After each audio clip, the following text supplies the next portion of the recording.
Alright, so this is my second time recording this, and this is Serious Talk with BananaZ, and today we're going to be talking about depression and other shit like that, because I've been suffering with it for most of my life, and I have a couple of friends who have dealt with it as well.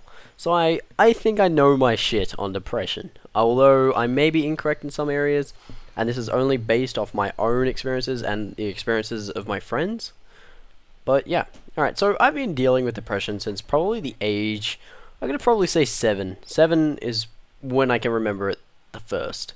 I think at the age of 7 was the first time I ever tried to commit suicide. I was really upset after being... There was a kid that watches my videos, actually. He's a really good friend of mine, called Jock. Right, and there was another kid called Alex, I think his name was. And Jock and Alex were really good friends, and I was good friends with Jock, and I didn't like Alex, though. And he always made me feel like shit when I was around. I don't know, he just seemed so awesome compared to me, and it just made me feel shitty as balls, guys. I was just like, nope, fuck it. And at the age of 7, I really didn't know much other than, like, it's really stupid. At the age of 7, I didn't know much. Like, I was like, yeah, if I die, I'll be fine, whatever. I don't even care. I'll fucking come back to life as someone else. No, that's not how it works in my eyes anymore. Once we're dead, we're dead. But, you know, I was fucking 7. I didn't really know. So that made me really upset. I didn't really do anything horrendously stupid to try and kill myself. I had a steak knife. Like, I was 7.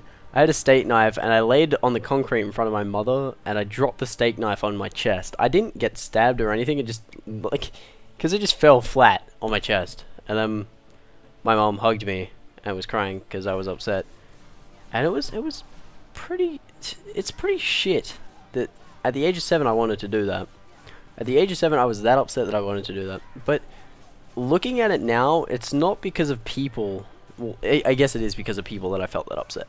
But it wasn't because of friends or anything like that. It was my mum and dad split up at the age of either, I think I was 6 or maybe I was the start of 7. I can't remember the exact dates, but they split up. And I remember my mum at my old house in Melbourne. My mum was sitting on her bed and she was crying. My little sister, who really wasn't that old at the time, was just hugging her, and I was hugging my mum and crying and saying how useless my father was, which is a pretty big impact. I can remember that quite clearly.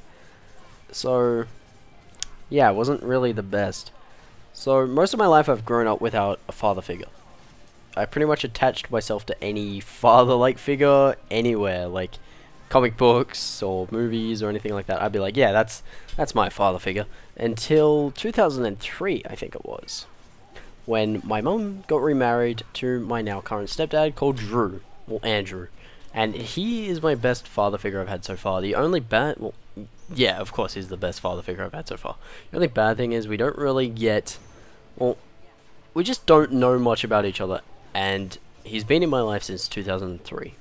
The reason we don't know much about each other is because we're kind of on polar opposites. He's outdoorsy and loves doing stuff. He used to work at a logging company, cutting down trees and stuff, and now he works up in the mines up in fucking, I think it's somewhere up in Queensland or fucking Perth or some shit. I don't even know.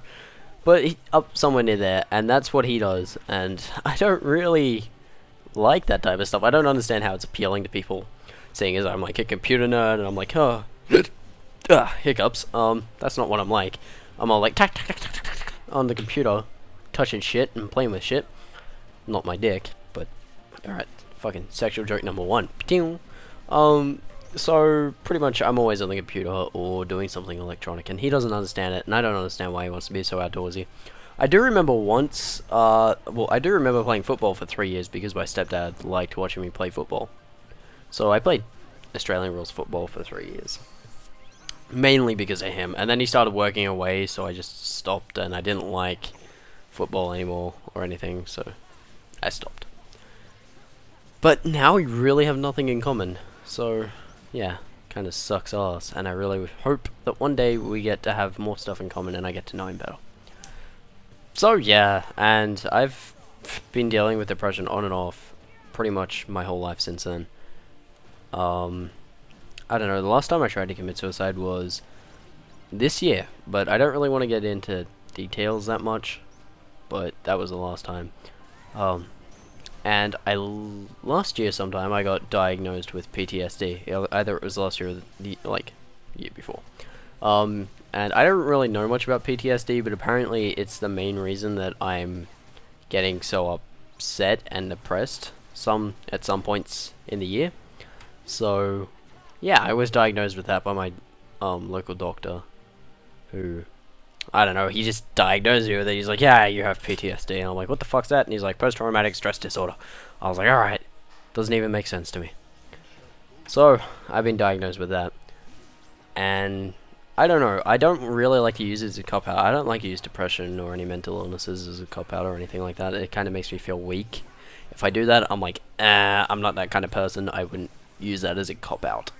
But, yeah, every couple of, 2 months in a year, I'll get really depressed and just not want to do anything. I just want to sleep and sulk around, and that's when I'm happy that I've got good friends, because they always motivate me to do the best that I can.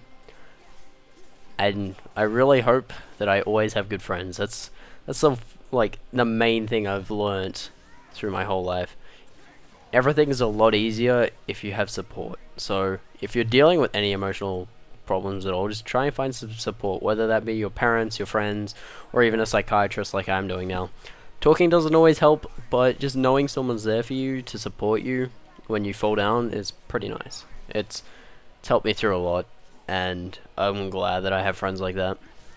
So yeah, that's all I really have to say today about depression and PTSD. I'm planning on making another video like this soon about women, because women don't make sense to a lot of us, let alone me. So I'm just like, I don't even fucking know about women. They don't even make sense in my head. Although I have been with a couple of women before, as a relationship, so it's not like I'm completely clueless, but they still don't make sense to anybody ever. I don't know why. I think they have fun knowing that people can't predict them. So yeah, I hope you guys have enjoyed this, and I hope you guys have taken something away from this, because that's the whole point of these videos, to take something away and to learn something from this. And I will catch you guys later in the next episode. Stay awesome forever. I'll catch you guys later. Goodbye.